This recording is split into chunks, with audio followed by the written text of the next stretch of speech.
Australia adalah negara yang sangat besar dengan jumlah penduduk yang cukup sedikit. Dan karena Australia sangat dominan di kawasan ini, seringkali dilupakan bahwa Australia juga memiliki pulau terbesar ke-26 di dunia, Tasmania. Sebuah pulau yang ukurannya hampir sama persis dengan Sri Lanka, namun tidak seperti Sri Lanka yang berpenduduk lebih dari 22 juta orang. Tasmania hanya berpenduduk sekitar 570.000 orang atau 2% dari total populasi Australia. Jadi, mengapa tidak lebih banyak orang yang tinggal di Tasmania? Mari kita bahas lebih jauh.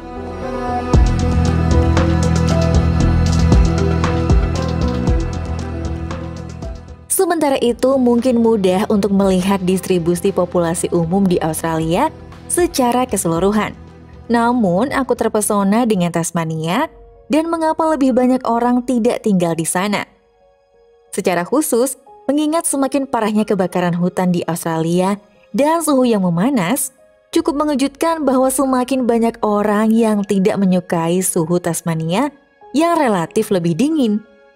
Namun tentu saja seperti biasa ada alasan geografis untuk hal ini. Australia sebagian besar dikenal sebagai negara Anglosfer karena negaranya kolonisasi oleh Imperium Inggris pada akhir tahun 1700-an. Namun masyarakat aborigin telah ada di Australia jauh lebih lama.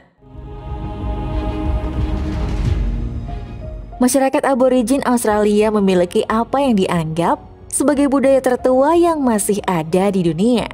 Dan bukti-bukti menunjukkan keberadaan mereka di wilayah tersebut setidaknya selama 65.000 tahun yang berkembang pesat di berbagai bentang alam Australia.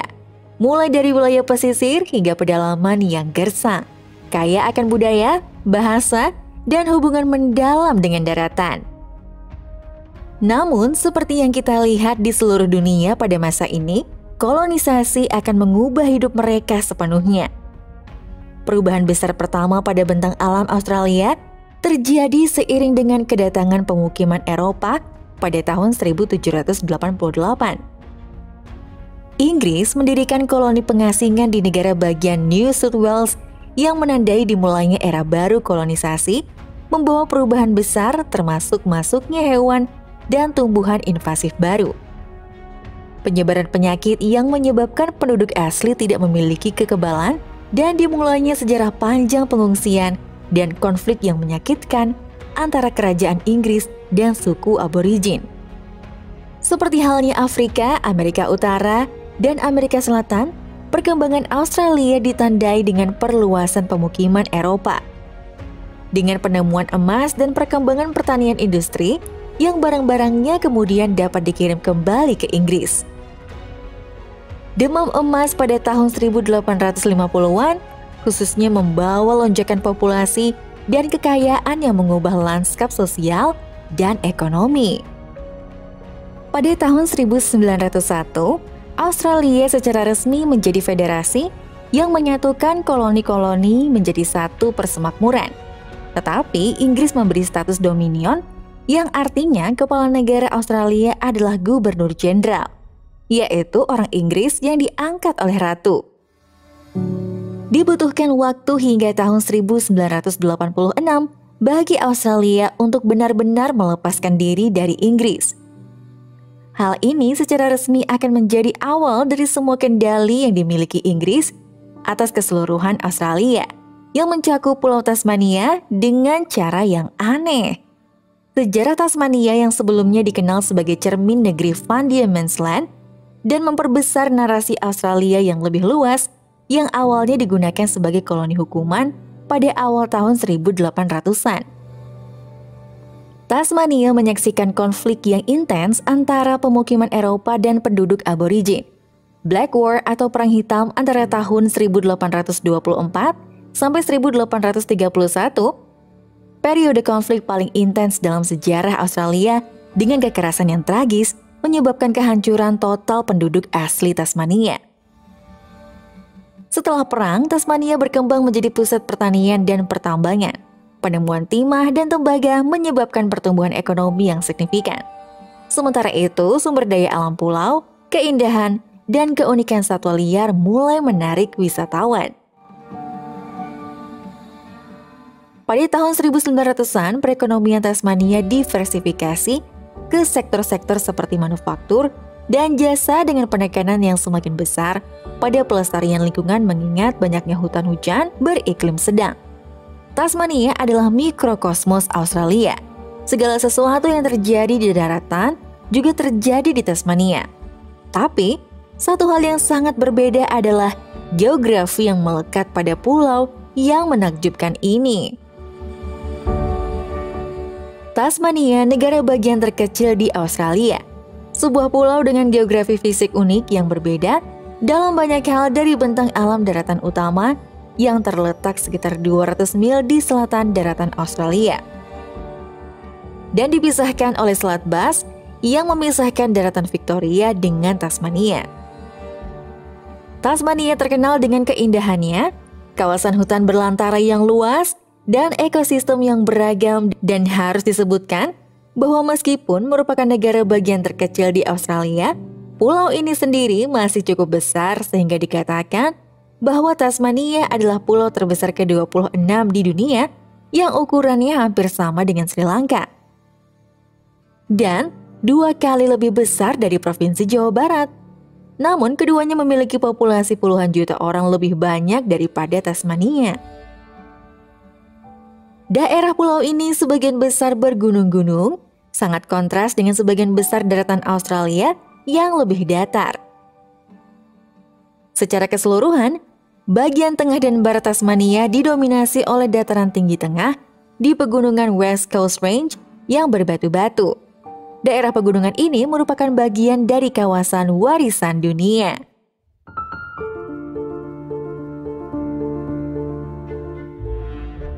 Hutan belantara Tasmania yang terkenal hutan hujan beriklim kuno dan daerah pegunungan Alpen, puncak tertingginya adalah Gunung Osa yang tingginya mencapai 1.617 meter di atas permukaan laut.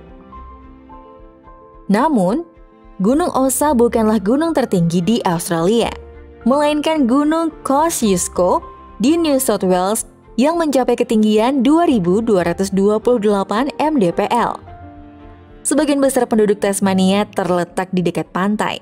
Namun, garis pantai pulau ini sangat berbeda dari sebagian besar daratan Australia.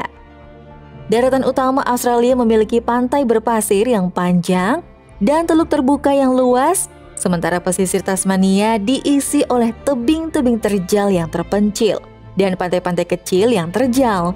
Hal ini terlihat jelas di semenanjung Tasman yang terkenal dengan tempat berdirinya tebing laut Taman Nasional Tasman. Iklim Tasmania adalah salah satu titik pembedanya. Tidak seperti iklim di daratan utama yang didominasi gersang dan semi kering, Tasmania memiliki iklim maritim sedang yang mengakibatkan suhu lebih dingin, curah hujan lebih tinggi, dan bentangan alam yang jauh lebih hijau dibandingkan dengan sebagian besar wilayah Australia. Pantai barat Tasmania terkenal karena curah hujannya yang tinggi, sementara pantai timur relatif lebih kering dan cerah, merupakan rumah bagi kawasan pertanian di pulau ini. Pada akhirnya, dari segi ekologi, Tasmania terkenal dengan keunikan flora dan faunanya. Keterpencilan pulau ini dari daratan memungkinkan terjadinya evolusi spesies yang khas seperti Tasmanian Devil yang terkenal. Hutan hujan beriklim sejuk adalah rumah bagi spesies pohon yang unik, seperti Pinus uhon yang termasuk pohon tertua yang masih hidup di dunia. Tanaman hijau, iklim yang lebih sejuk, dan tumbuh-tumbuhan yang rimbun, namun Tasmania hanya sekedar sebuah renungan. Sangat sedikit warga Australia yang memutuskan untuk menjadikan Tasmania sebagai rumah mereka. Meskipun Tasmania memiliki keindahan alam dan lingkungan yang unik, memiliki populasi yang jauh lebih rendah dibandingkan dengan dataran Australia. Sebenarnya, kota tunggal Melbourne yang terletak hanya 200 mil di utara pulau ini memiliki populasi hampir 9 kali lipat jumlah keseluruhan negara bagian Tasmania yang menimbulkan pertanyaan.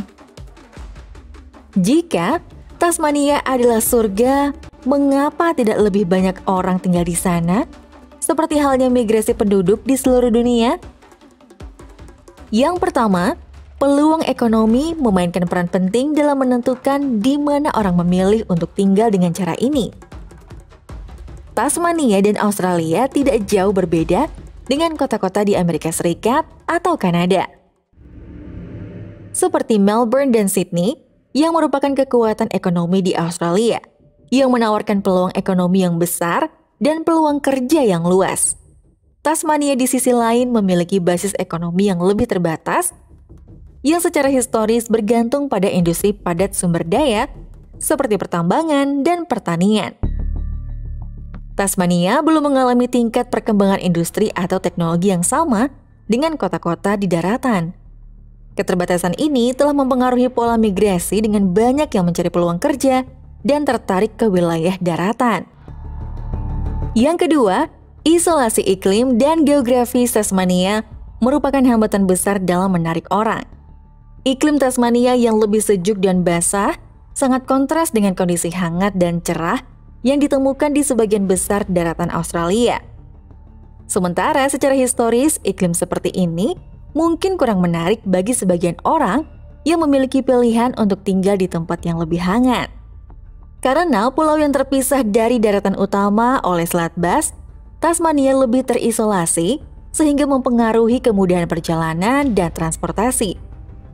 Dan meskipun pulau ini hanya berjarak 200 mil di selatan Melbourne, kota terbesar di Tasmania, Hobart, berada jauh di sisi selatan pulau sehingga menjadikan pusat populasi terbesar ini bahkan lebih terisolasi dibandingkan pulau itu sendiri.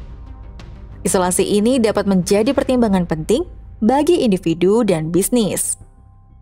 Pada akhirnya, pendidikan dan infrastruktur juga berperan di sini. Kota-kota besar seperti Melbourne dan Sydney adalah rumah bagi beberapa universitas dan lembaga kebudayaan terkemuka di Australia yang menarik pelajar dan akademisi dari seluruh dunia, berbeda dengan pendidikan yang ditawarkan di Tasmania. Untuk sementara, pertumbuhannya tidak begitu luas, dan jika dilihat dari segi infrastruktur, kota ini masih tertinggal dibandingkan kota-kota besar dalam hal transportasi dan fasilitas layanan kesehatan. Semua hal ini berperan dalam keputusan penting mengenai tempat tinggal masyarakat. Saat ini, wilayah metropolitan terbesar di Australia adalah Sydney dengan jumlah penduduk 5,3 juta jiwa, Melbourne dengan 5 juta, dan Brisbane dengan 2,6 juta, bahkan Perth sering dianggap sebagai kota besar paling terisolasi di dunia. Dan merupakan rumah bagi 2,2 juta warga Australia. Jumlah ini jauh lebih besar dibandingkan kota terbesar di Tasmania, Hobart, yang hanya berpenduduk 253.000 jiwa. Alasan mengapa begitu sedikit orang yang tinggal di Tasmania? Tentu saja salah satunya adalah lokasi geografis fisiknya yang berada di salah satu wilayah paling berangin di dunia. Roaring Forties adalah fitur penting dari sirkulasi atmosfer bumi yang ditandai dengan angin barat yang kuat ditemukan di belahan bumi selatan yang umumnya garis lintang 40 derajat dan 50 derajat selatan. Angin ini sangat penting bagi Tasmania, sangat mempengaruhi lingkungan iklimnya dan bahkan gaya hidup. Kuatnya arus udara ke awah timur disebabkan oleh kombinasi perpindahan udara dari khatulistiwa menuju kutub selatan, rotasi bumi, dan kelangkaan daratan yang berfungsi sebagai penahan angin di garis lintang tersebut. Sebagai akibatnya, Tasmania yang terletak di tepi garis lintang ini mengalami kekuatan penuh dari angin ini. Dalam istilah iklim Roaring Forties, menghadirkan udara lembab yang sejuk ke Tasmania, berkontribusi terhadap iklim maritim yang sedang. Hal ini menghasilkan curah hujan yang relatif konsisten sepanjang tahun, terutama di sisi barat pulau tempat angin pertama kali bertiup. Curah hujan tingkat tinggi mendukung hutan hujan subur di pulau itu dan memiliki dampak yang signifikan terhadap praktik pertanian yang mendukung tanaman dan ternak dengan kondisi lingkungan basah dan lebih dingin. Kekuatan dan konsistensi Roaring Forties juga telah membentuk lanskap Tasmania. Pesisir barat yang menghadapi terjangan angin ditandai dengan pemandangan dengan tebing-tebing yang curam dan besar. Gelombang ini tidak hanya menciptakan lingkungan alam yang unik, tetapi juga menimbulkan tantangan terhadap navigasi dan pemukiman di sepanjang pantai. Namun tidak semuanya buruk, karena angin kencang, Roaring Forties telah dimanfaatkan untuk energi terbarukan di Tasmania. Negara bagian ini memiliki lokasi yang ideal untuk ladang angin, dan angin ini berperan penting dalam upaya Tasmania untuk menghasilkan energi keberlanjutan. Faktanya, pada awal tahun 2023, Tasmania menjadi negara bagian Australia pertama yang 100% menggunakan energi terbarukan. Manfaat geografis yang unik ini menjadikan Tasmania sangat cocok untuk masa depan dengan energi ramah lingkungan dan mampu terbukti menjadi pendorong populasi di tahun-tahun mendatang. Tasmania sering diabaikan di panggung dunia dan bahkan di Australia. Namun negara kepulauan kecil ini cukup unik dan menawarkan iklim yang cukup menarik di tengah pemanasan global. Daratan utama Tasmania kemungkinan akan terus menjadi negara bagian terkecil di Australia untuk jangka waktu yang lama.